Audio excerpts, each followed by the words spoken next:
मीरपुर बटोरो में रिपोर्ट कर रहा है लाल बख्श खड़क। मीरपुर बटोरो तालुके में लखें एकड़ ज़मीन आबाद कंदड़ मीरपुर बटोरो और जोक शरीफ शहरन समेत सवे गोठन के पीअण जो पानी सप्लाई कंदड़ गंज बहर कैनाल जो 2 महीनन का बंद पयल पानी आबपाशी खाते के अमलदारन पारा न खोलण और घाड़ी वाह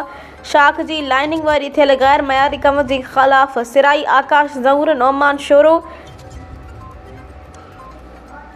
ताबे अली कमरानी और बेन जगवाणी में आबाद घर हारियुनि और सियासी समाजी तंजीमुनि जगवाणनि ऐं कारकुननि पारां मीरपुर बटोरो शहर के बाईपास रोड ते धरणो हयो वियो आहे।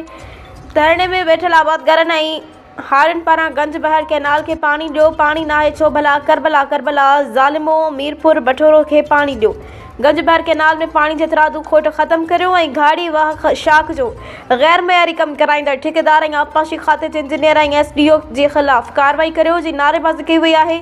धरणे सबब मुख़्तलिफ़ शहरन ॾांहुं वेंदड़ रोड ब्लॉक थियण जे करे गाड़ियुनि जूं डिघियूं कतारूं लॻी वयूं आहिनि।